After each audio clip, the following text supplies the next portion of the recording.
Okay, Bill. Okay. Well, good evening, everyone, and welcome to the first ever virtual town hall hosted by the Hopkins Race and Equity Initiative. My name is Bill Wells, and I will be your moderator for this evening.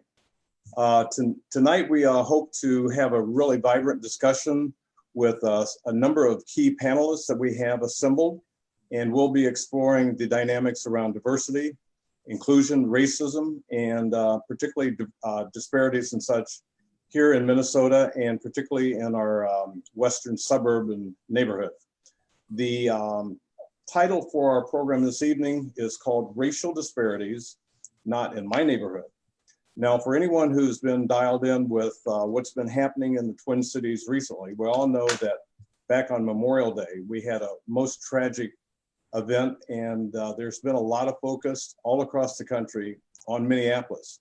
We were considered kind of ground zero and the epicenter until we've seen other situations occurring around the country in Atlanta, Georgia, Louisville, Kentucky, different parts of Georgia, and what have you. So we're not going to cover everything this evening, but we are going to have a robust discussion with our panelists. We've got a number of questions assembled for them to respond to. And we are also going to hopefully hear from you as you're sitting there in your homes watching this evening and participating online. There is a chat feature, I believe, that's available. You will be able to submit a question, and those questions we encourage. And we'll try to see what we can do in terms of responding to those questions. But again, welcome to this evening's program. We're delighted to have everyone here. We're sorry we can't see you, but we know you're there. So at this point, I'm going to turn it over to Pastor John Nelson, who's the senior pastor for Gethsemane Lutheran Church in Hopkins, and he will explain a little bit about the Hopkins Race and Equity Initiative. Pastor John? Well, good evening, everyone. I'm the chair of the Hopkins Race and Equity Initiative. HREI is kind of a very unique collaborative between the city of Hopkins, the Hopkins Public School District, the Hopkins Police Department, and our church, Gethsemane Lutheran Church, and the larger faith communities. We've been working on a mission of bringing and creating opportunities where people could increase their awareness and understanding on the subjects of race, equity, and diversity, and promoting a sense of community where all people can thrive. You know, this group actually came together 5 years ago after the death of Jamar Clark and the race riots that were happening in North Minneapolis. And we knew we had to do something. We couldn't just stand around and talk. We wanted to learn, we wanted to grow, and we wanted to collaborate. So we actually brought in Bill Wells, who's a nationally recognized racial equity consultant, to guide us and to help in our learning. Knowing quickly that this was much larger than all of us, 2 years ago, we reached out to our neighboring communities and have been working through regional series of leadership summits on racial disparities with St. Louis Park, Minnetonka, Edina, Golden Valley, and now Eden Prairie has joined us. And tonight's town hall forum that you are seeing is a result of some of that work. These are leaders from our own community, and we give thanks that they've joined us to share their voices. If you wish to learn more about the work of HREI, you can join our Facebook page, or if you'd like to hear about future events, you can go to our website and sign up for our email list. Tonight, I ask that you might enter this time in a spirit of humility and grace as we all learn and grow together. Bill? Okay, thank you so much, Pastor John. So this evening, we've got an assembly of panelists that represent different segments of our community. We've got the educational sector, we've got government, municipality sector, we have the education and public school districts. We also have the police department, our criminal justice expert on with us. And we also have a researcher and a author, publisher with us as well. So we've got some really exciting folks to bring to the table. So I want to get out of the way and so you can hear their voices. But before we do that, I'm actually going to give you a little bit of background information on our panelists. After I had an opportunity to hear from each of them and read their bios, trust me, it was difficult boiling it down, because these are people that are very engaged, very active, and really have a lot to say, and they put it down all on paper. So it's my job to kind of skim through some of the salient points so you know who you're listening to tonight. So I'm going to start off with Bishop David Johnson, who is the founder and pastor for Grace Apostolic Church, and that's located in Minnetonka, Minnesota. The aim of his church is to cultivate an environment that fosters spiritual growth and excellence. Dr. Johnson has been recognized as a servant and passionate leader in our community. His ministry is exemplified through his efforts in multiple capacities, both locally and internationally. Bishop Johnson is a very active person. He's involved in the Minnesota, Wisconsin, Dakotas District Council. He's a board member of the International Missions Department of the Pentecostal Assemblies of the World. He's a bishop in the Puerto Rico District Council, board of directors of the Stair Step Foundation that's located here in the Twin Cities, and also a part of the Minnesota Council of Churches. Welcome, Bishop Johnson. Thank you for being with us this evening. Thank you, Mr. Bill. You're welcome. Next, we have Ms. Kizzy Coakley.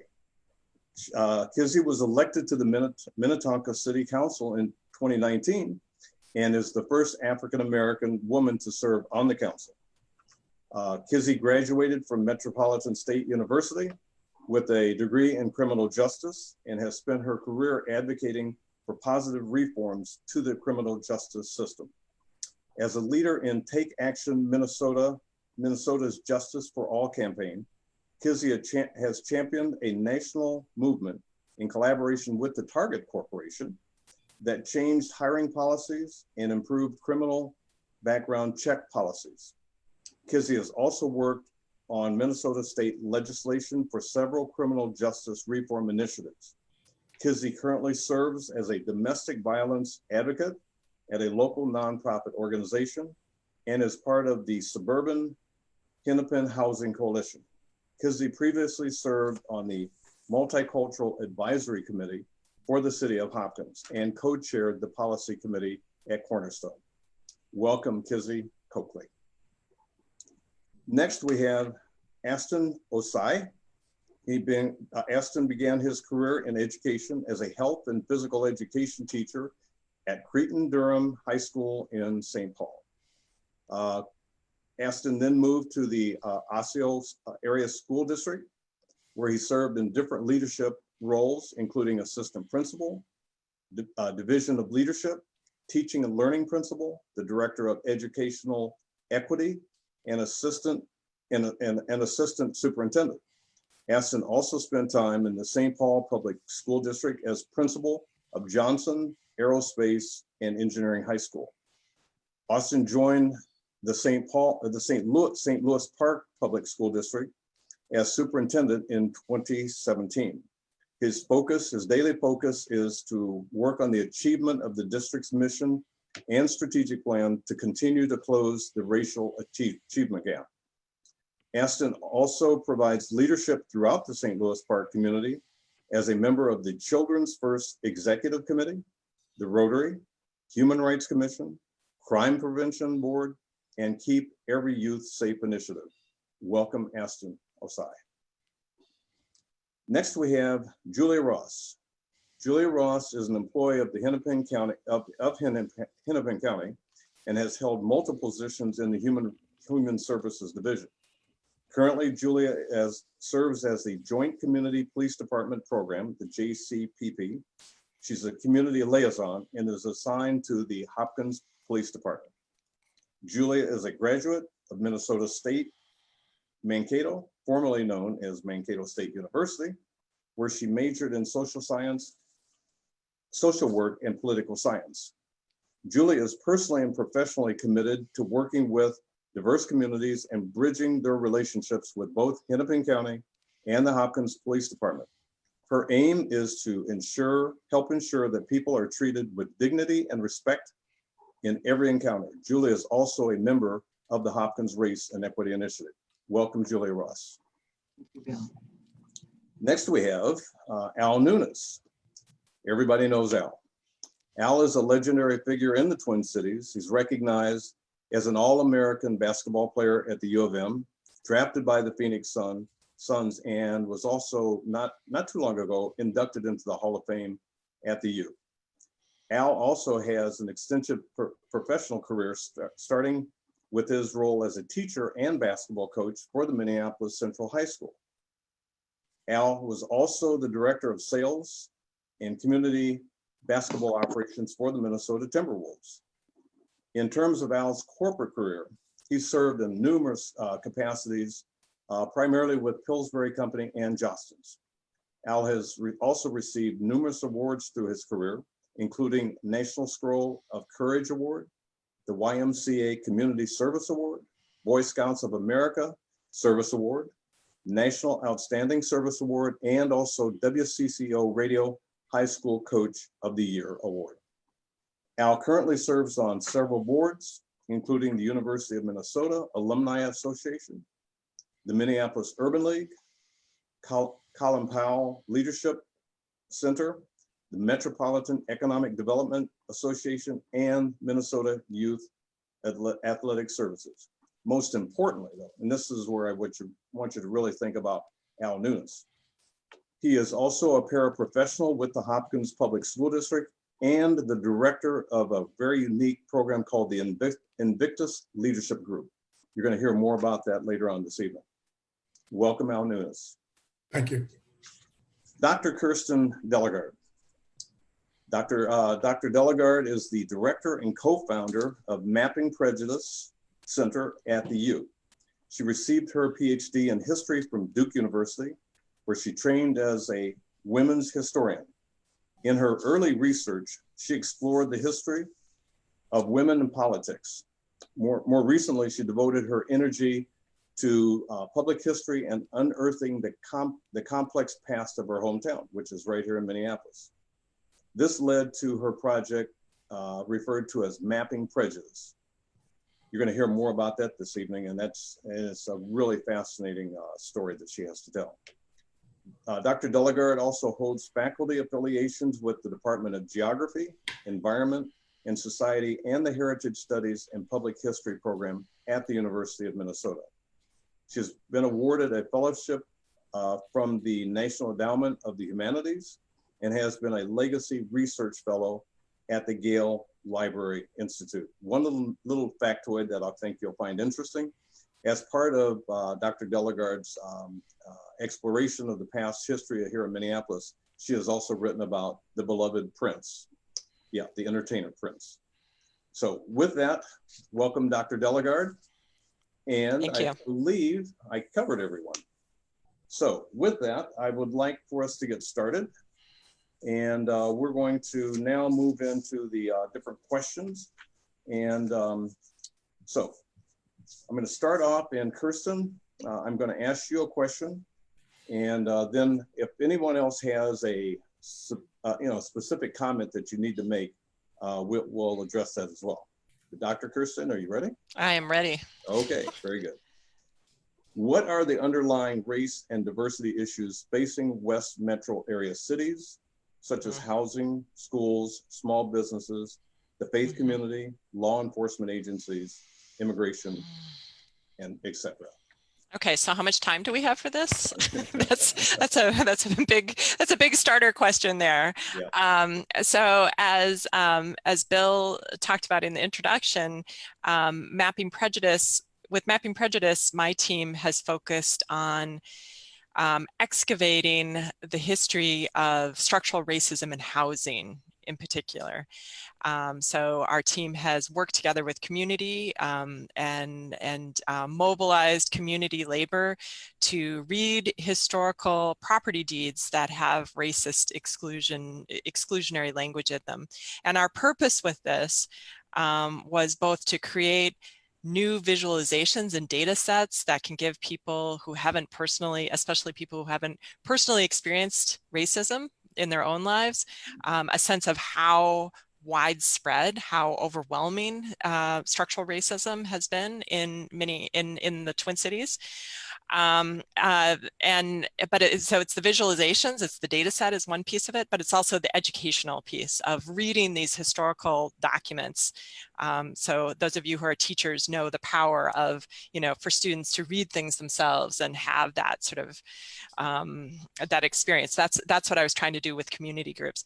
But in the course of doing this work and looking at the way that white supremacy has really shaped housing options in Minneapolis, in the Twin Cities in particular, I guess I'm more and more convinced that housing is the root of so many other disparities. And then it's not to say that other places are not really important to work on, but that a lot of times if families have stable housing, so many other pieces are so much easier of their lives are so much easier to fall into place. So I guess looking and especially in the United States, where property ownership and home ownership is so central both to to wealth accumulation, to stability, to sort of intergenerational wealth transfers, to access to education, all the other things that everyone else in this roundtable works on. So I guess from my work, and I know it's biased because I am so hyper focused on housing. The more time I spend working on this issue, the more I'm convinced that so many other racial disparities are rooted in housing disparities, in this particular history of housing discrimination. And so that's, I'll kick off the conversation and let the rest of you challenge me on that. Okay, but before we go, I have a question for you. Sure. And a question and a comment. You've mentioned structural racism and systemic racism. Those are two words that now I think have just really hit the airways, so to speak, a lot particularly since the tragic incident here in Minneapolis. We've heard, police departments talking about systemic racism being a part of the police department. Yet and still, there's a lot of, I think there's a general lack of understanding. I'm not going to say confusion, a general lack of understanding by many people about what do we really mean when we talk about systemic racism and or structural racism. Right. It has a beginning. We know that. Right. And many people are either confused, just unaware, or in denial. Could you speak to that just a bit? Yeah, I mean, that's so central to what we're trying to do with Mapping Prejudice by having people read these documents that are so explicitly racist that say, no person other than a person of the white race can ever live in or occupy or rent or be on this parcel of land, right? It's very difficult to mistake that for anything other than what it is, which is this deeply racist document. So getting people to grapple with that language, but one of the reasons that we're doing that is to try to move, like you say, Bill, to move the conversation from implicit to conversations around bias, around people who are overtly bigoted, to get people to get white people to understand that they can have good intentions and not not say overtly bigoted things, but still be complicit in a racist system because race structures every institution in the United States. So I always use the example of my own family, that my grandparents were new Americans. They came to the United States in the 1920s, and they ended up settling in Minneapolis. And they were people who did not have a lot in the way of, they didn't start out their lives with money or education. That two of my grandparents were orphaned at very young ages.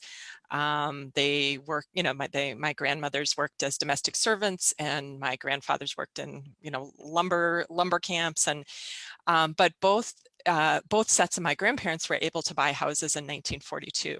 And they bought houses that had racial covenants on them. So that means those houses, that was a benefit that they were able to access because they were perceived of as white, even though they were new arrivals to the community, even though they didn't have very high incomes or education, but that was a benefit they were able to access. And I don't think that my grandparents were out brandishing signs with racist proclamations on them, but my family is complicit in that system of structural racism, because the benefits of that house that they purchased have come down to me 2 generations later. So this is an example that I use for white people to get them to, for people who are not white, I don't need to explain this, right? Because you encounter it all the time. But for people who are white, they need more instruction, let's say, or more. So that's the distinction that I try to make in every presentation about the difference between bias and structural racism, and that it's a different. We can all work on our implicit biases and the assumptions that we bring to the table, but it's going to be more than that. You have to do more than examine your own emotions and your own feelings. You have to look at the way things are structured around you and what are the what's going on in all the institutions that we're all involved with to advance. What do we need to do to advance equity? Right. Okay. Now, lots of information. It's really good. We have a question, and I think, and it's a question that's directed to you. Okay. So while I have you, because we're going to move on, but let's get to this question. And the question is, what role do racial covenants play in the Southwest Metro? I mean, we oftentimes hear about the urban core, and people tend to think, I think sometimes that the problem's only there. Yep. Okay, so again, the question is, what role do racial covenants play in the Southwest Metro? What can a city do? Yeah. So it's interesting. When we started Mapping Prejudice, our intention was initially to map these racial restrictions in the city of Minneapolis. And for various reasons, mostly the fact that property records are held by the county. And so there was no way for us to actually separate out the city from the surrounding suburbs. We mapped all the racial restrictions in the county, and I'm so glad that we did that, because it actually shows the true picture of what the racial geography of Hennepin County is, which is that the suburbs have a greater proportion of racial covenants than the city does. So you have communities like St. Louis Park, Edina, Hopkins, Minnetonka. I'm going to point to St. Louis Park and Edina in particular are really blanketed. Richfield, really blanketed by racial covenants. And that has to do with when those communities were developed. They were developed sort of at the peak when racial covenants were absolutely standard practice. They were put into every new property parcel that was divided and platted in between 1910 and 1950. Those were the years that those suburbs developed. And so actually there's racial covenants are a bigger factor in the suburbs than they are in the city. And I have to say, my team, we've done a lot of presentations, and we haven't done very many presentations in the suburbs. We haven't had many conversations with people in Minnetonka or Hopkins or St. Louis Park. And I think, we need a community reckoning with this history to really understand how these covenants are not something that were just magically disappeared in 1968 when the Fair Housing Act was passed, or when Minnesota passed its fair housing law in 1962.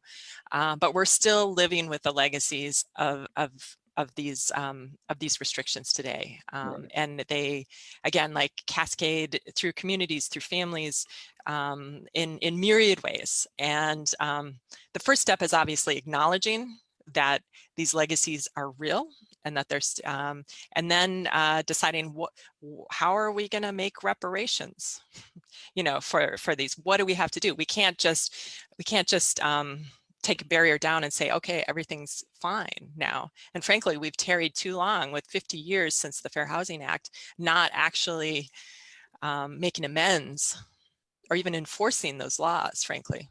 Okay, So. well, good. Fascinating information. We could continue this discussion for a long time. I'm going to give you a break. Thank you. Okay, all right. And one thing I should mention to those that are dialed in this evening, tonight we are not going to completely departmentalize and unpack racism.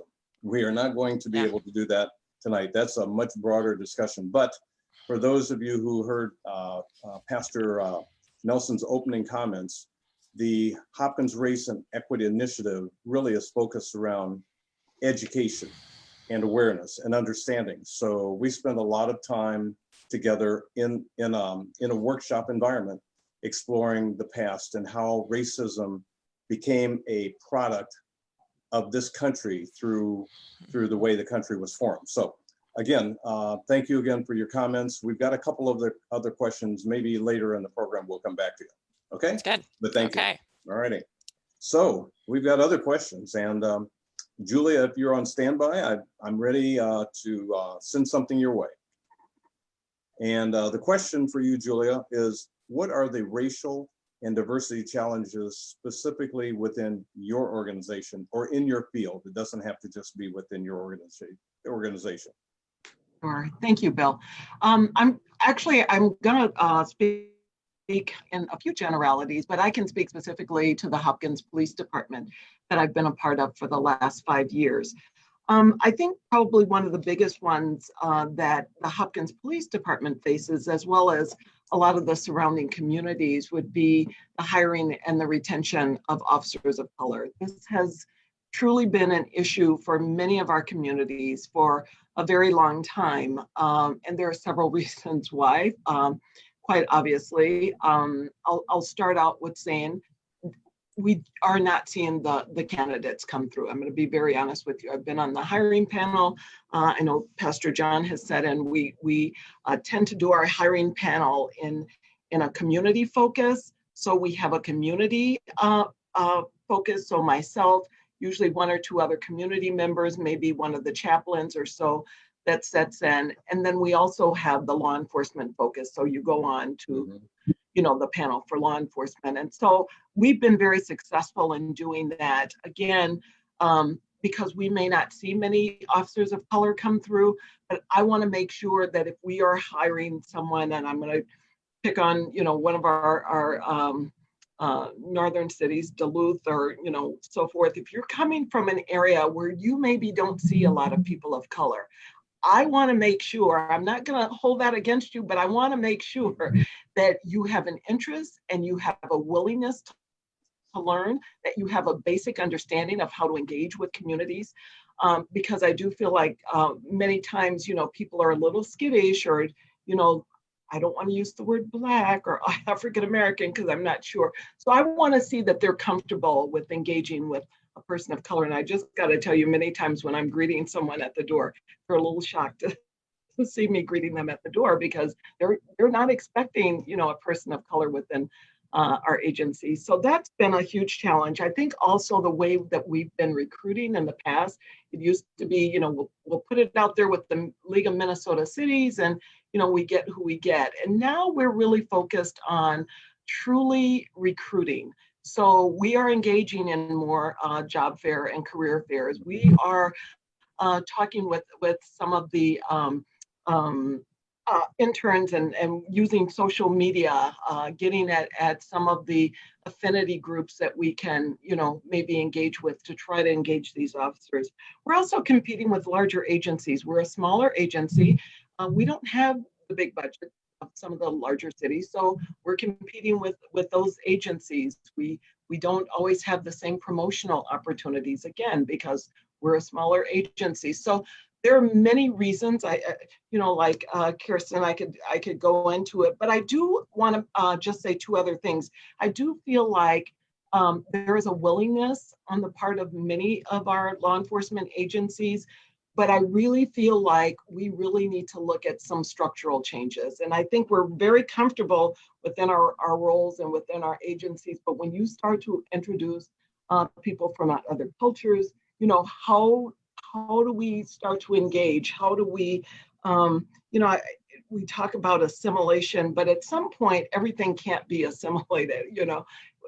I want to bring me to the department, whoever I am. And so that needs to be reflected, that there needs to be a movement on behalf of these departments to make some changes, to make this a welcoming, and I'm going to use that word, truly a welcoming place and a comfortable place that I want to call home and that I want to stay in.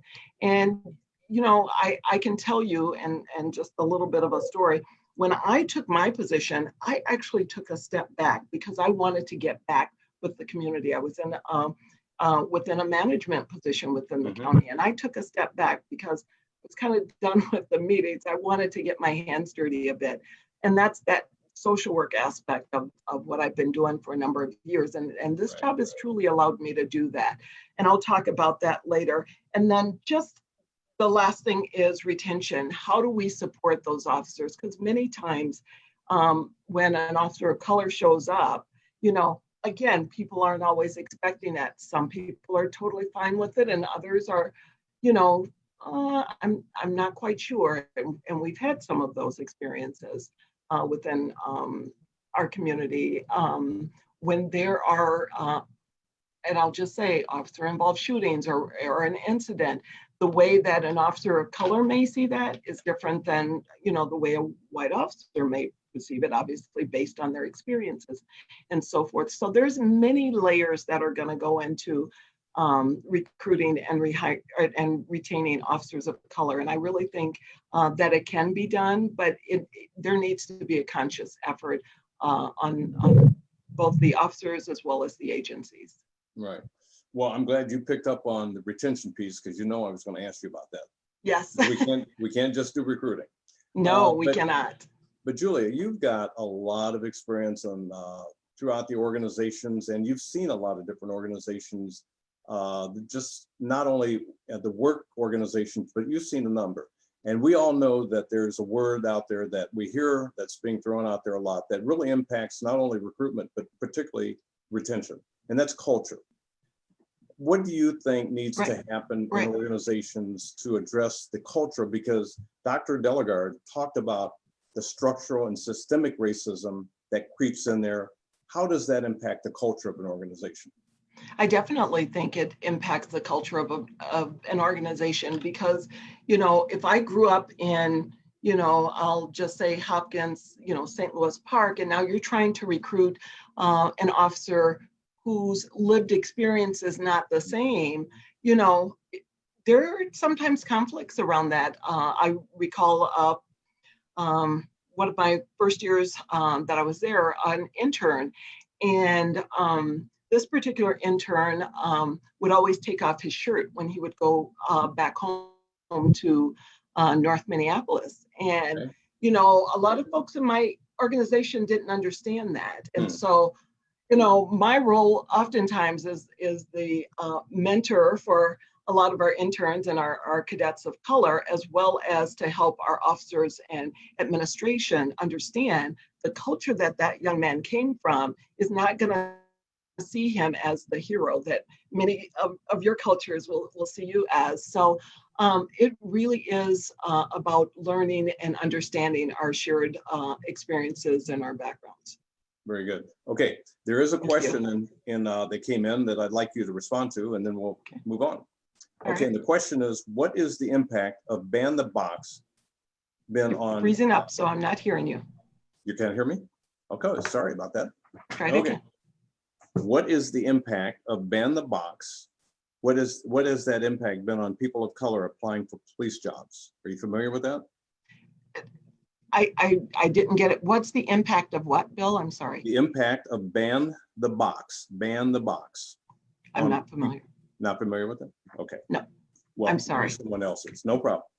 Are you hearing me okay now? Kizzy's got her hand up. I think she's. Okay. Well. Okay. Go ahead, Kizzy. Thank you. You're gonna have to. Bill, so this is the national policy that I worked on, ban the box. Okay. So ban the box is the removal of criminal backgrounds off the application. So what it's doing is asking private employers to remove that question, private and public employers, to remove that question off your application. You cannot use that to discriminate against someone based on their criminal background. So this allows a person to be able to go in and interview without that criminal background piece. Got it. So in the police department, because I recently experienced this in the city of Minneapolis, I applied for a position in Minneapolis for some work that I've done for 5 years, domestic and sexual abuse work. I was an advocate. So I had something in my background that was expunged. And I interviewed twice. And I knew that at the end of the day, when it's time to do the background check, I have a hurdle to come over. So I interviewed with the chief of Minneapolis, chief, I always pronounce his name Arando. Pronounces his name wrong. Arando, yes. Yes. And that was my last interview. And at the end of the day, I did not get that job. And I was told that my job and work history was just immaculate. But because that old stuff, and it also depends on even your arrest record or that you've never been convicted of. This is the city of Minneapolis. Right. Thank you, Kizzy, for that. And I think I can speak to that just briefly. One of the things I know that we do here in Hopkins is we really do look at people on an individual basis. So what you did when you were 18, now if you're 19, that could be an issue, although you can apply to be an officer at 19. You need 2 years of college, and I believe you have to be 21. I can't remember that detail. But anyway, if you've done something in your past, and there's been a substantial amount of time where you've not had any histories, we all make crazy, stupid mistakes. And that is the one thing I will say within our department, that I do know that there have been people that have had things on their record, but because that has not been an ongoing issue, it has not been a problem within our hiring. But all of those things are going to come out in a background check. You will probably be asked about it, but that's not necessarily going to hold you back within our organization. I can speak to that. Okay, thank you. Good stuff. All righty. Okay, I'm going to move on. And Bishop, if you're with us, I've got a question that is going to be directed to you. All right. And that question is, and Kizzy, if you have some comments in this area too, please join in. But the question is, what has the local community and its leadership done to eradicate racism while fostering a greater sense of racial harmony throughout the region?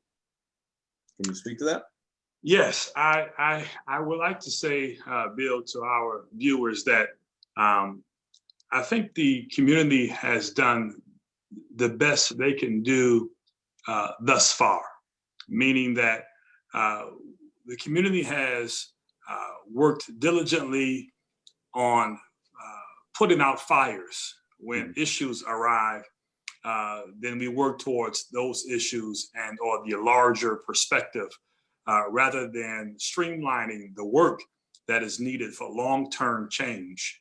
And I think we've done a great job with putting out large fires, but until a new fire begins. And as it's been stated by Pastor John earlier on, that even this group gathering 5 years ago because of a large fire, quote unquote. But now we're continuing because we have continued fires that rise up. But this is long-term work that really should be fostered around putting something out that has been established for 400 plus years. So this is not a beginning for us. And I think the community has done the best they can do until we now put our heads together to say we have to do more and make this a serious focus for long-term impact. Right. Well, as you know, and as everyone knows online this evening, this discussion has been really raised and elevated.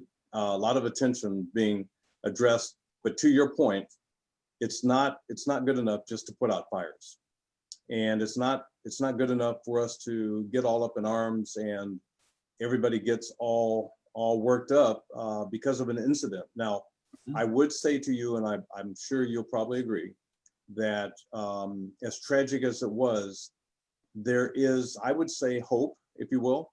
And when I say hope, when I see a collective of people in our communities all across the globe, white, black, brown, yellow, all ethnicities, all genders, what have you, that seems to be a movement. Do you have any comment about that type of movement as opposed to just our localized effort? Bill, I think that is exactly where my mind is going. I know for a fact that there is hope. I think hope is in our face now because we've gained the collaboration of all. I think this issue has really pierced the heart of all. And with that being said, the collaborative work, the Caucasian counterparts that do not have the education and experience behind the disparities and or the racial bias and information that is plaguing our community on a regular basis. I think nowadays we are reaching a place of togetherness and a place of working collaboratively to do the hard work. Right. These are conversations we're having in communities that we would never have before.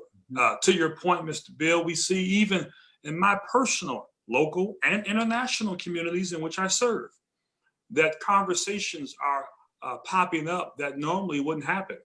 You know, I have individuals that are 65, 75, 85 years of age walking up to me of Caucasian descent and asking me questions regarding how can they learn, what can we educate them with, what information can we give.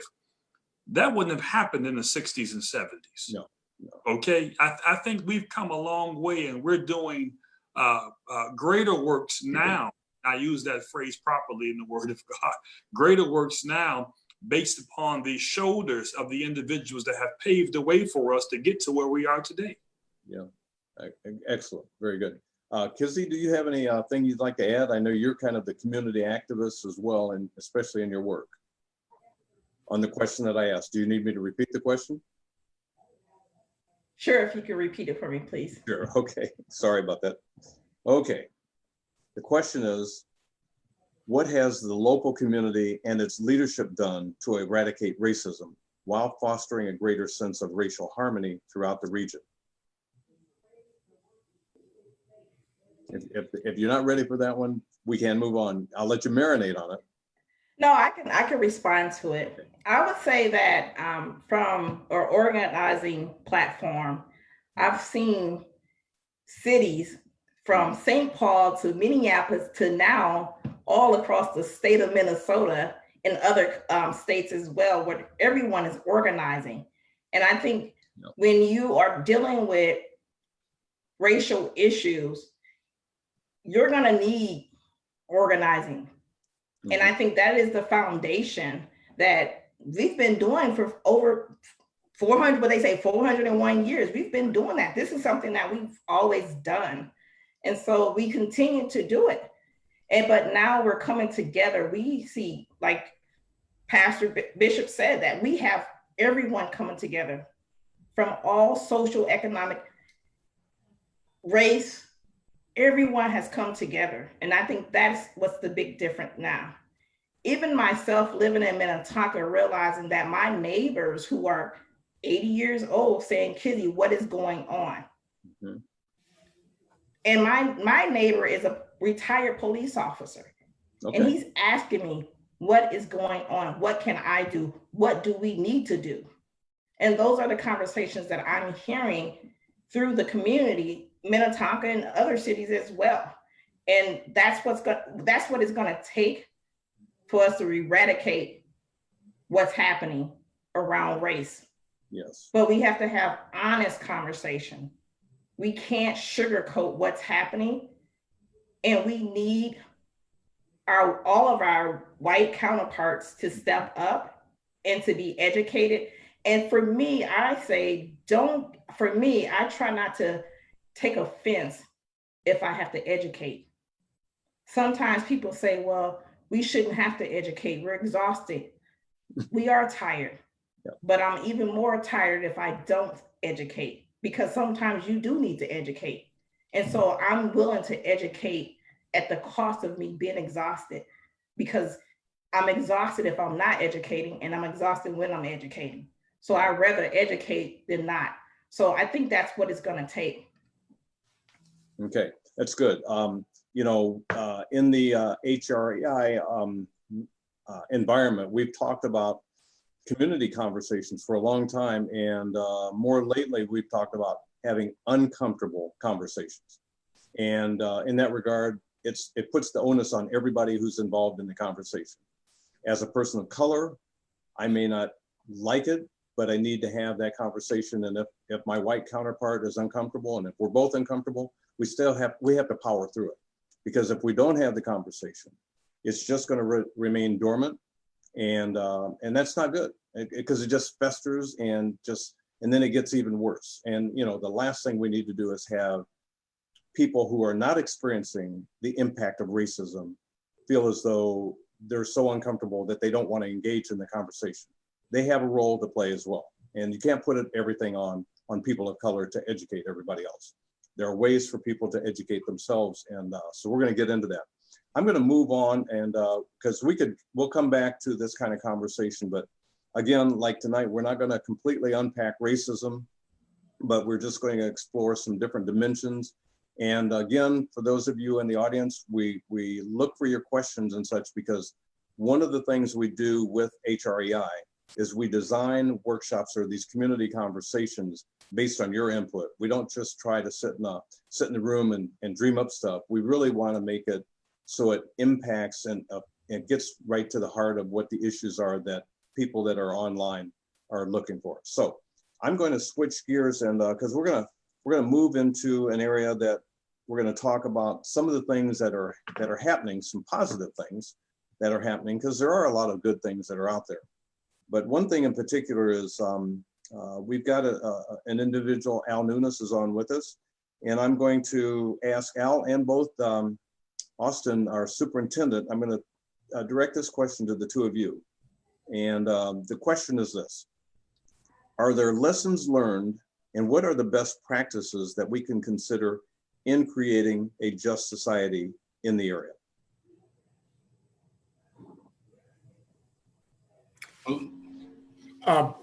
Fellow superintendent, I'll let you go first. Okay. Certainly.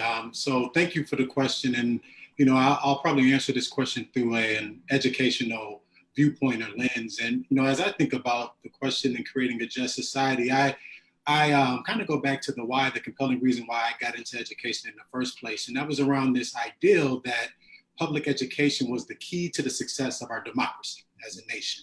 And I would say that as I've continued to learn, grow, and have my consciousness stirred by events that have been occurring in our country for a very long time, what I've recognized is that my ideal or compelling why was limited, from the standpoint that certainly the way that our education systems are designed today, they do lead to uphold the systems that our democracy was founded on, right, which are racist systems. And that if we are going to move to a brighter future, that what we must do is produce citizens that are creating an anti-racist democracy, right? And there's certainly strategies and things that we can do as educators to create citizens that can produce an anti-racist society. I recently wrote a piece for the Sun Sailor where I just talked about the work that we're doing in St. Louis Park around culturally relevant instruction. And oftentimes when people hear that word, they think that it's about, well, oh, here they go trying to create educational opportunities for those kids or the Black, Brown, and Indigenous kids. But what my message is that, no, actually, as a nation, for us to create anti-racist policies, and what I would argue is that racist policies precede racist ideas, right? A lot of times people believe that if you can just change hearts and minds, that ultimately the policies would change. And what I'm firmly convicted around is that no, we must change the policies first, and then we'll change the ideas along the way. And as educators, we have the opportunity to produce citizens, right? So I recently used the example of Amy Cooper, right? The white woman walking her dog in Central Park or whatever that was, and black male bird watcher asked her to put her dog on the leash, and she becomes outraged. How dare you ask me to do that? And proceeds to call the police on this black male for asking her to follow the rules of the park. And I can't help but to wonder that if this female Amy Cooper, white woman in New York, would have had a pre-K-12 educational experience where she would have had culturally relevant experiences, where she would have just had an academically rigorous learning environment, right? That's the first piece when we think about culturally relevant instruction. But then secondly, had an opportunity to understand who she was as a white woman and work towards proficiency in other races and cultures, right? Because a lot of times what happens is that if our white students don't understand the privilege and power that they possess just in their white bodies, that then they oftentimes minimize the destruction of Black bodies in this country. And if she would have had opportunities in her pre-K-12 educational experience where she would have had a chance to work towards some social political consciousness around different events or activities happening in society, I don't believe that she would have called the police on that black male, which we know all too often is the type of call that leads to the knee on the neck, right? So, I would suggest that as educators, we must create these culturally relevant environments that allow for our students, all of our students, right, to start working towards cultural and racial proficiency in who they are and how race has been socially constructed in our country. Another thing that we must do, and this is something I'm really guarding against right now, and this is like whenever incidents like this happen, and they happen all the time, sometimes they get caught on camera and sometimes they don't. But when these types of things happen, people want to get into action around doing stuff. And a lot of times they want to get into action around doing stuff in this performative allyship space, which actually is harmful, right? So what I'm telling my staff right now, don't get into action around doing stuff if you're not centering the voice of Black, Brown, and Indigenous people in what you're doing. And matter of fact, we got to be very careful in public education between saving children and liberating children, right? And I'll offer you a distinction between the two of them, right? So Dr. Ibram Kendi would argue that saving is like the theology of the slave owner, right? So trying to save a child to help them internalize whiteness at a greater level. And what Dr. Kendi would argue is that liberating children is the theology of the slave, right? So centering who they are and their value and culture and making sure that that's central to how they learn. I'm gonna stop there because I got a lot more to add, but I don't want to take away Al's time because he was so gracious enough to allow me to go first. But I would say before I pass it that even in this notion of saving versus liberation, this whole notion of achievement gap, which I don't like that language because it puts the onus on the child or the student that it's their fault. But that's the way that we've internalized white culture, right? And it's nothing, and please hear me say, there's nothing wrong with white culture, but what becomes the problem with white culture is when it becomes the central or only thing in which we measure other people's brilliance by, right? So as educators, we must center the culture of all of our students and make sure that students are working towards proficiency in each other so that when they become citizens in society, they can lead to create policies that are anti-racist in nature. Okay, good. Before you chime in, I'm going to ask you a question, Dr. Osai, and it's one that you've touched on, and I think a lot of folks just kind of don't get it. And what they don't get is the fact that one, what you spoke about, culturally relevant instruction. Not only that, our history is missing. The history of this country is incomplete. It doesn't get taught in schools.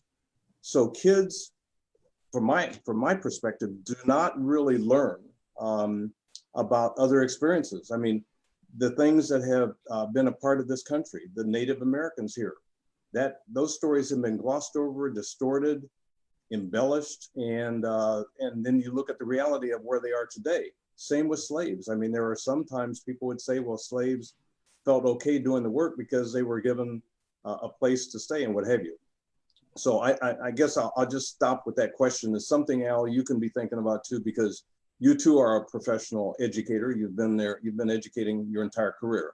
So I'll just put it out there. Maybe there's no answer to deal with right now, but I am really concerned when we talk about education because I see a great gap. One of the problems that I see is our kids, and now you're very familiar with this, in the urban center, the failure rate of brown and black kids is massive. It's extremely high. And yet and still, you know, the school districts struggle on how do we get more teachers that are really prepared to teach those kids. So I'll just leave it with that. And now I know you're chomping at the bit to say something. Well, you know, what I'd like to say is, first of all, so that the people, the audience has an understanding of my background. I left when I retired from Johnston's, and Johnston's is an educational company that provides educational materials to schools. I served as vice president of the Renaissance program, which is an educational program at Johnston's. And I was also vice president of sports sales at Johnston's, which did all the Super Bowl rings, World Series rings, all that kind of stuff. Well, when I retired, I selected Hopkins High School. Hopkins High School didn't select me. My son went to Hopkins High School, and Hopkins High School turned my son's life around. And in retirement, I wanted to give something back to Hopkins High School. And one of the things I think that we're not talking about that we need to talk about is who is the audience that we're trying to explain racism to? Because when I go to Hopkins High School, and I want you to understand this school is one of the most diverse schools in the Twin Cities. It has every major religion and also the nationalities. So we have it all there, and our kids work together. They get along together. The things that I think that where we miss with these kids is we miss listening to them. We don't listen very well as adults. And that's one of the things that I had to do when I went over to Hopkins, is I started listening to kids. And when you listen to kids and you listen well as an old salesperson, you really begin to see what they need, what they want, what they hunger for. And it makes a big difference because now they trust you. And you can begin to talk to them about almost anything. You'd be surprised the number of our young African-American people that have no idea what the Urban League is, have no idea what the NAACP is. And a lot of them have turned their back basically on religion. And one of the reasons they say is religion only cares about abortion and same-sex marriage. That's all they care about. They don't care about me. They don't care about us.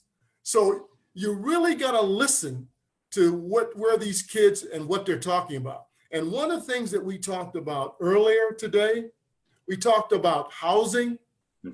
That's one of the things that you can do in the West Metro. You need low-income housing because a lot of the minority people are staying in apartments. And when you stay in an apartment, you don't have any connection to the community. You're not involved in community activities. You have no ownership. And that's a big difference.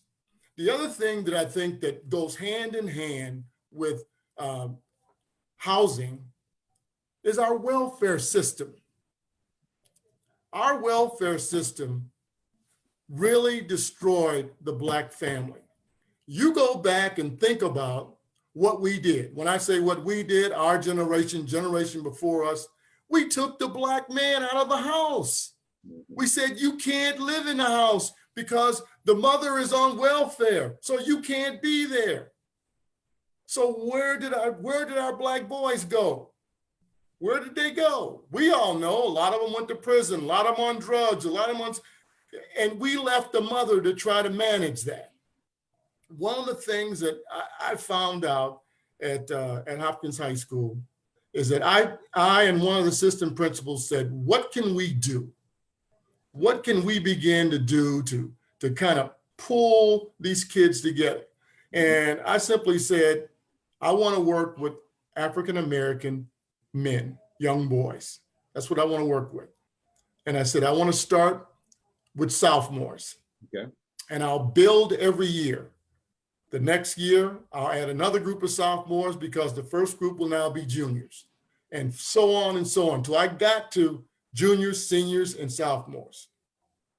We established a vision. We established a mission. What do we want to do? We wanted to teach leadership, the right way to lead. Our mission was that we wanted to establish a culture of accountability in ourselves and accountability to service others. And we said, how are we going to measure this? We're going to measure it by your attendance in school. We're going to measure it by grades. We're going to measure it by behavior. We're going to measure it by the way you dress and your appearance.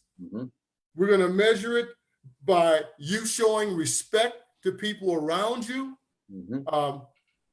We're going to get involved in student campus activities, and we're going to do community service. Now, that's an awful lot.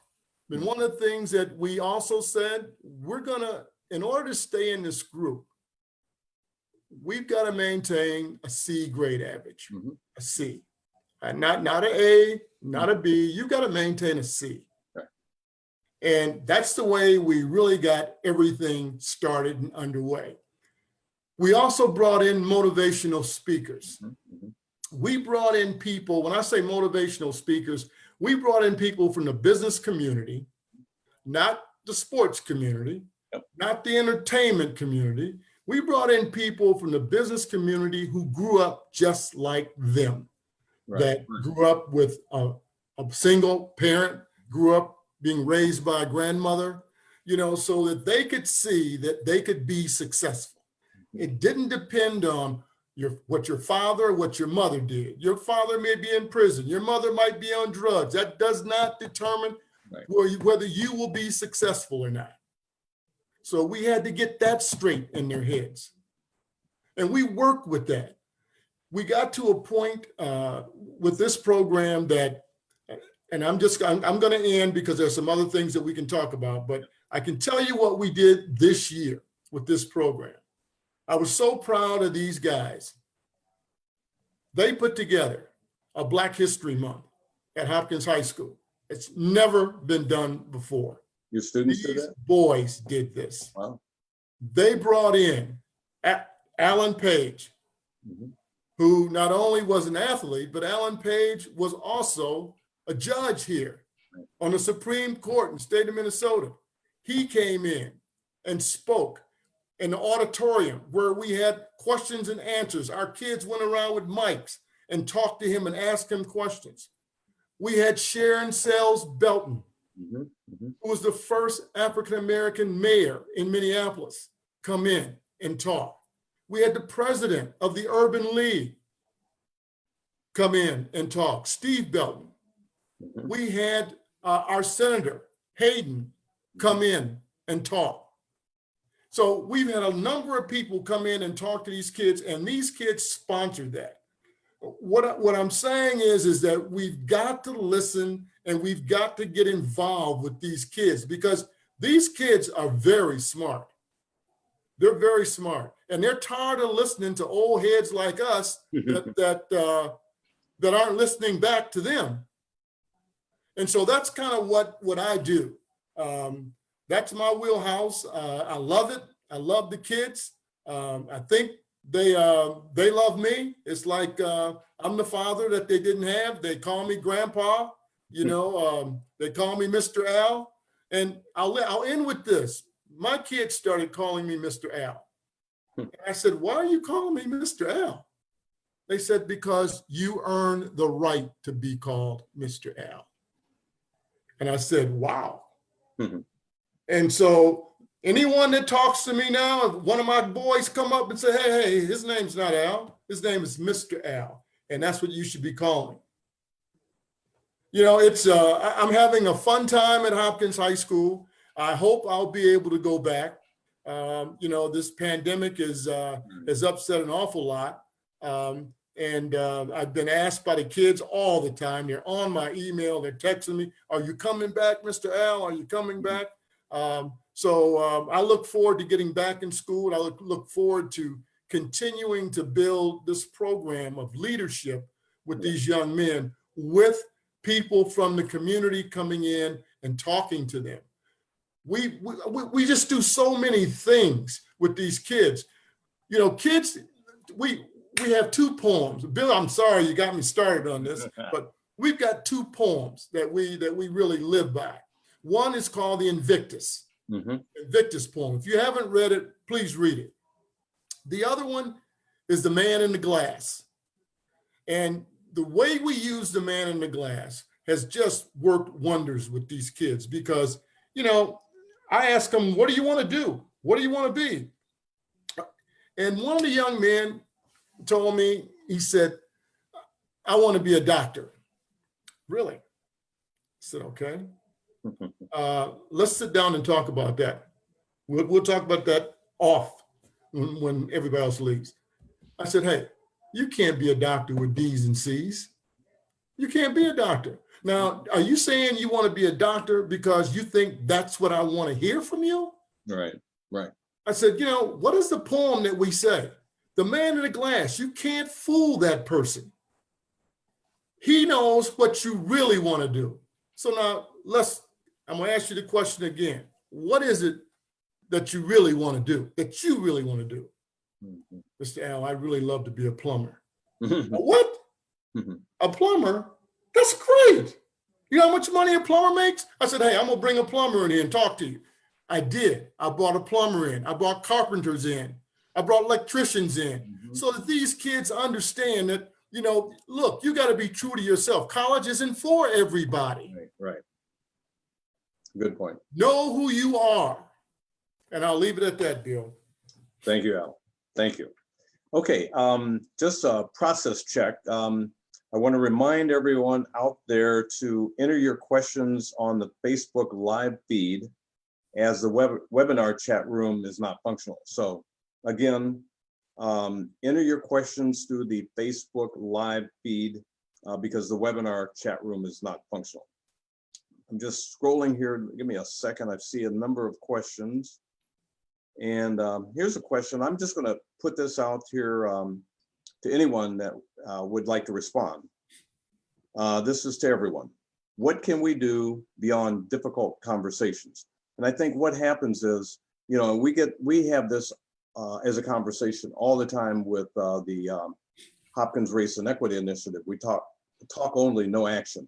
So again, the question is, what can we do? I believe the audience is saying, what can we do beyond difficult conversations?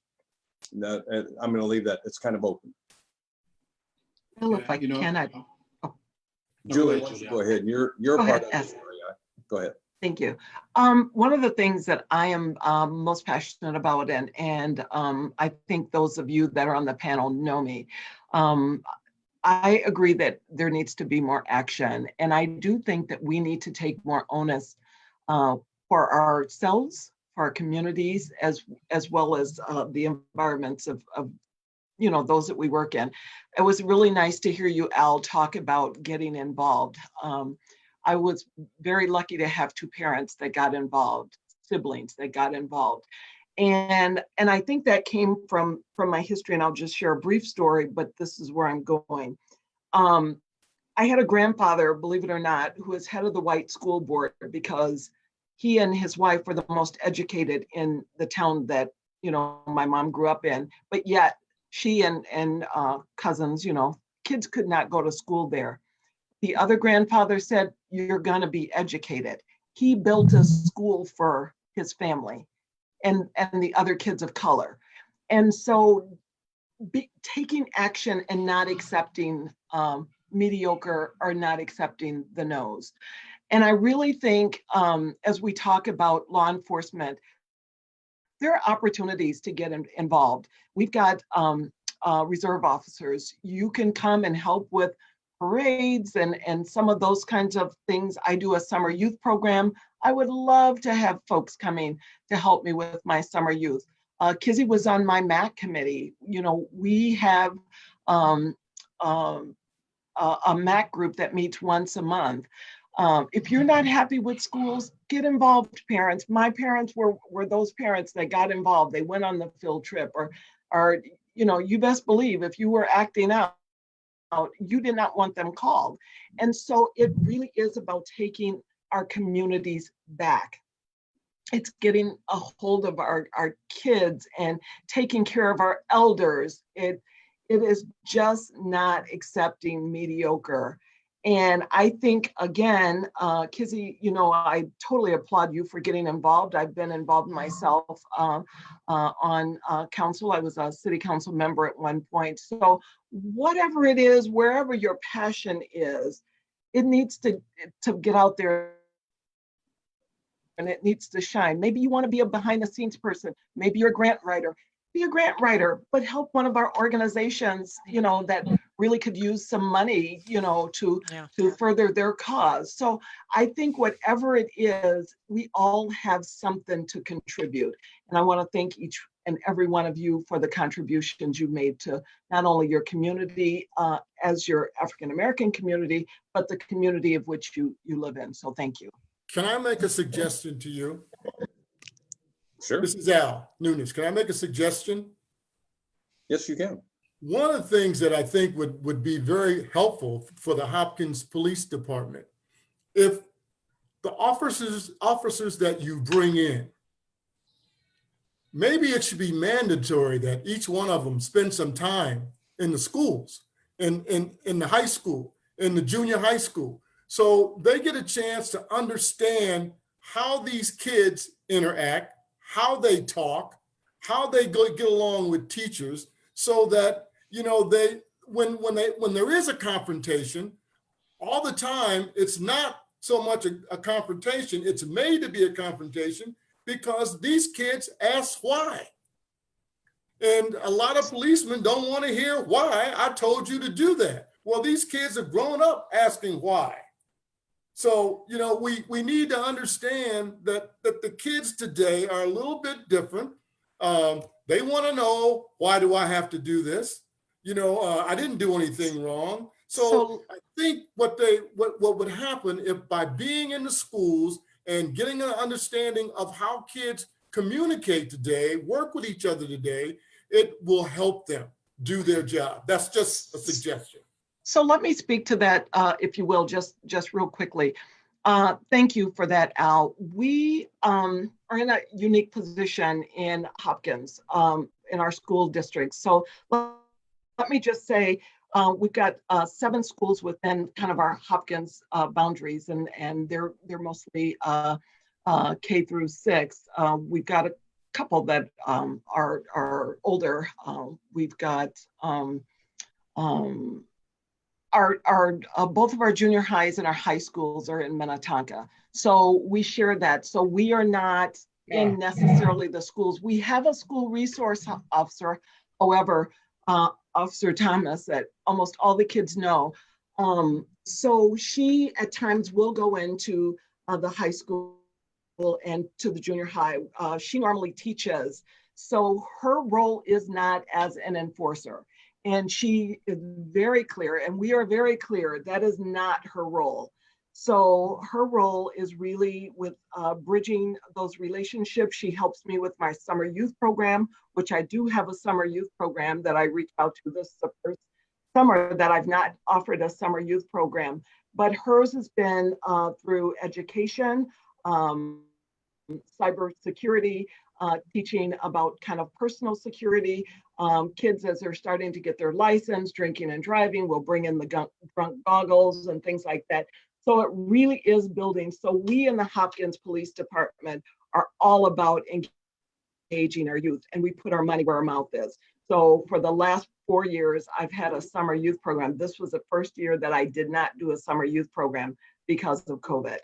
But we do bring in those tweens, I'm just gonna say, so those kids that are kind of like 12 to 15, and we definitely engage. We do community engagement with them. We do some life skills. We teach them. We do have a youth academy that we teach them, and they can ask the whys all day, every day. Our officers cycle through as they can while they're on duty.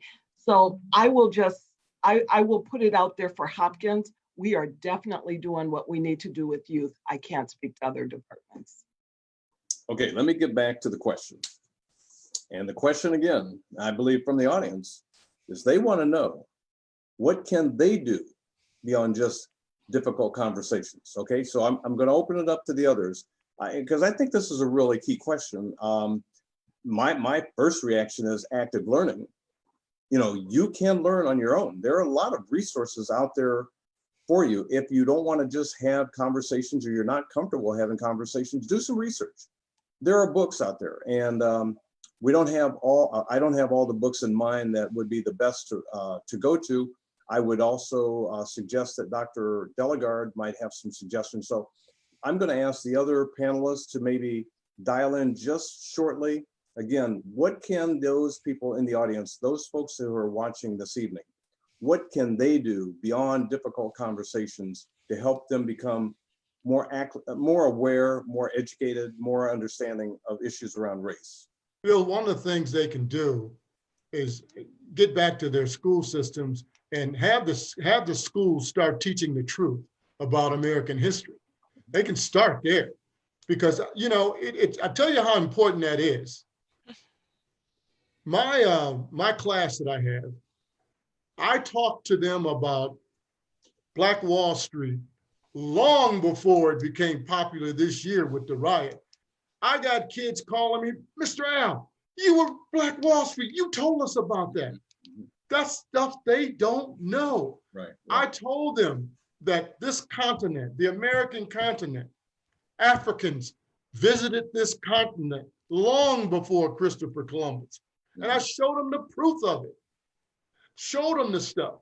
And that's the kind of thing that we've got to start doing.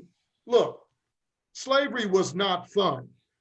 Aunt Jemima on the pancake box, that wasn't really what it was all about. That's right. Uncle Ben didn't live in a cabin. That's right. You know, so, you know, we've got to start telling the truth. Okay. And one of the things that you can do is get to your schools and say, hey, let's start teaching the truth about American history. You know, we're not blaming them. I wasn't in slavery. They weren't in slavery, but they need to understand that we made a contribution. This country was built on the back of slaves. And let me tell you something, there were more than just Black slaves. There were indentured servants, as they call them, but they were really slaves too, but they were European, so they got a different name, indentured servants. Yeah. The real key to that was they were able to escape because they looked just like their masters. They could blend in. True African-American slaves couldn't blend in. Yeah. But see, we need to start telling the truth about what's going on and what happened. Okay, all right. I'm done. I'm through talking. All righty. Bishop? I would like to say that as with Mr. Al, I think it's important that education is where it's at. I think that others, as they learn and gain and ask intriguing questions that will heighten their understanding, that's nice. But I think we have to go beyond that and go back to our dinner tables and have real conversation and bring forth change within our own community and in our own families. I'm reminded of a scripture found in the book of Judges, chapter number 2, verse 10, that says, and I quote, "There arose a generation that knew not God." If there's the complete generation that knew not God, that means somebody before them failed in teaching them and educating them. And as we look at systemic racism and the structural racism that we have put in front of us, I think there's a lot of education that's going on one side rather than the other. Right. If we are patterning this behavior through modeling it at the dinner table, in our language, in front of TV, in front of time with mom and dad, we should have the same education and putting out these type of fires and this type of racism conversation at home with mom and dad. My point clear to all that are listening, you should go home and talk to your children and educate them about what you need to do to make proper change in your family. Okay, good. Dr. Delegard. same question. What can people do beyond these difficult conversations? What can they really do to start getting a better understanding and an appreciation for the reality?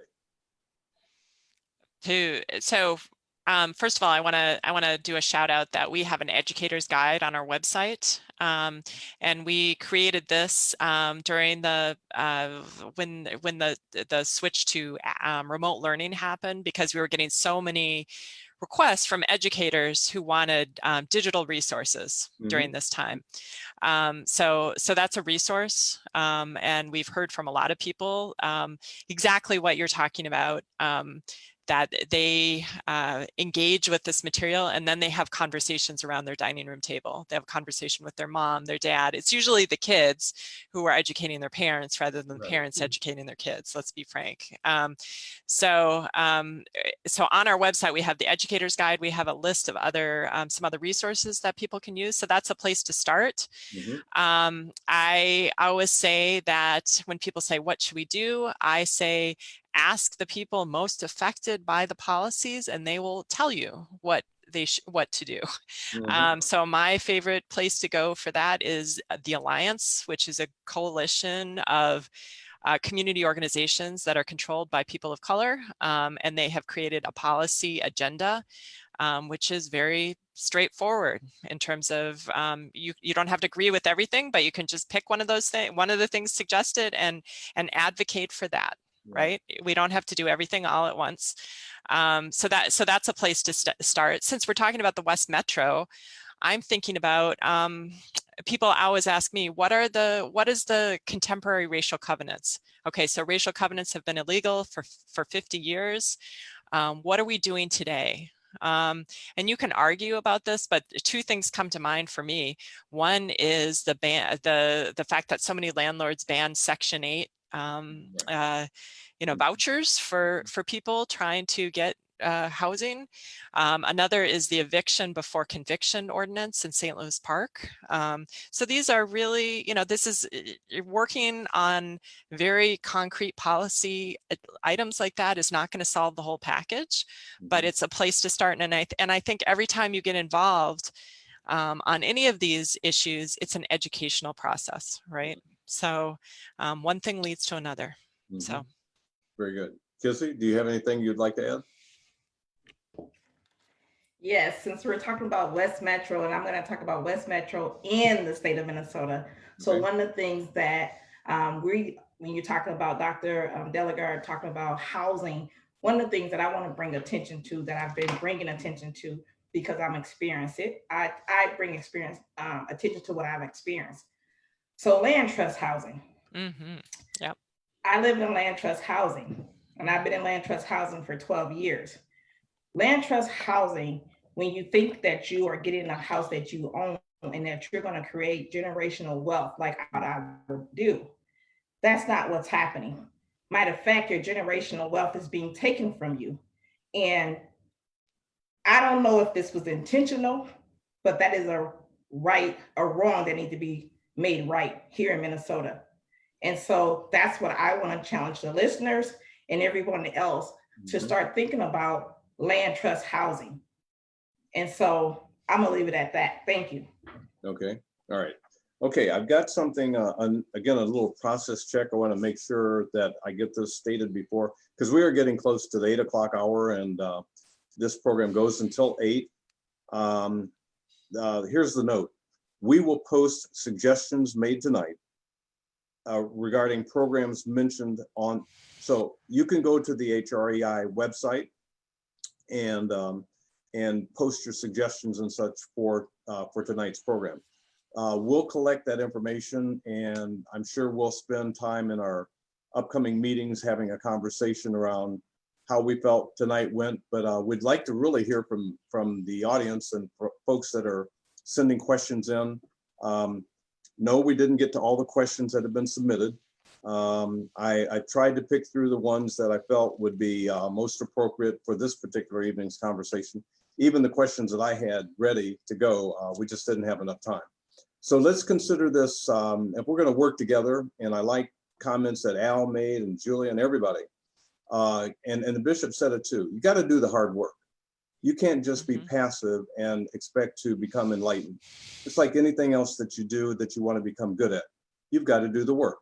And so with that, I would suggest that for those of you who are interested in continual learning, I believe HREI is committed to host more of these types of sessions. We might get at a point, knowing that time runs out so fast, we might become really focused and pinpoint rather than an open discussion. But again, we need your comments. And so please send them in and put them on the HREI website.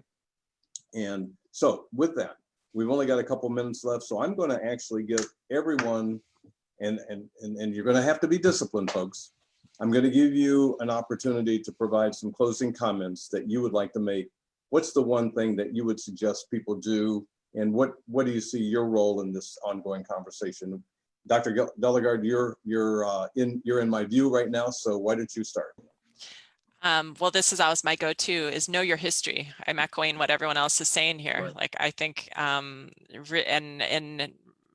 yeah, educate yourself on your history. Think about what the legacies of that history are today. That's a starting point, and take action. You know, it's not enough just to, you know, it's important to educate yourself. It's important to discuss, but then you have to figure out what am I driven to do with that new knowledge. Right, great. Okay, Bishop?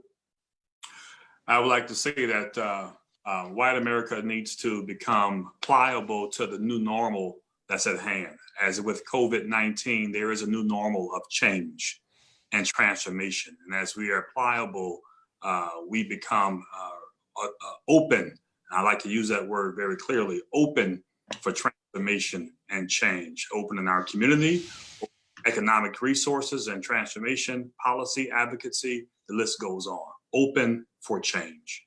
Very good. Dr. Austin. So I was going to share this when you asked the question earlier about what could people do, and I really appreciate all of the things that were shared. I agree wholeheartedly with all of those things. And one of the pieces I would also add, you know, as we think about, you know, why was race ever socially constructed in this country in the first place? It was around the control of power and the generation of wealth, right? You know, for free labor, right? And one of the things that people can do if you want to distribute that wealth to support, you know, businesses owned by people of color, which if you really try to go out and do that, you'll see that they're harder to find because of the destruction of communities by putting highways through them and other things, as Al talked about Black Wall Street. So one thing you can do is take your wealth, take your resources and financial resources to support businesses of color, which will help to start the wealth distribution in our community. Great. Well, Kizzy, closing comments?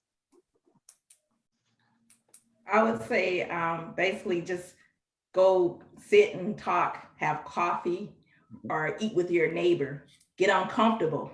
So to me, if you really want to understand someone, sit at someone's kitchen table and get uncomfortable conversation. Don't pick look like, pick someone who don't look like. So yeah. Okay, very good. Okay, Al, closing comment, not commentary, comment. Okay. Because we only have a few minutes. Don't let the narrative be stolen. There you go. There you go. I love it. I love it. Thank you. Thank you. Well, look, let's thank all of our panelists, Mr. Al, Dr. Osai, the Bishop, Kizzy, Dr. Delegard, and Julia, my dear friend Julia. So again, I'd like to just thank everybody. Can I just say one thing? I know we're wrapping up, but Sure, let me just give my closing thought here. Okay. You skipped me, but I know you didn't mean to do that. I apologize. How did I do that? How did I do that? So let me just say that public safety really can't exist without trust. And without trust, we've got to have relationships in order to build that trust. So I just really want to say, from my perspective, working in law enforcement, get engaged. We can't throw the baby out with the bathwater. I mean, you know, things are not as they should be, but it's up to all of us to kind of right the ship. So I would really just like to encourage folks to get engaged, to get inside. police departments and law enforcement agencies to help drive some of the changes you want to see around reforming these departments. Thank you. Okay, very good. Thank you. There is something that I was just thinking about. In this pandemic environment, both the racial pandemic and the viral pandemic, a lot of folks are at home. And so one thing I would suggest to folks is troll the internet. There are more town hall sessions on different topics related to race relations, understanding. There's some informational ones. There's some, so there's a lot of information out there available. So no, I'm not saying don't come back to HREI, because we're going to continue to do this. We're going to take it in baby steps, so to speak. So you don't have to, the old saying, how do you eat an elephant? One bite at a time. So, but I would suggest to folks to take some time, do some looking on the internet, because there's a lot of content that's available now that's just come up because of the moment. So that's my closing comment. Again, thank you so much for everybody.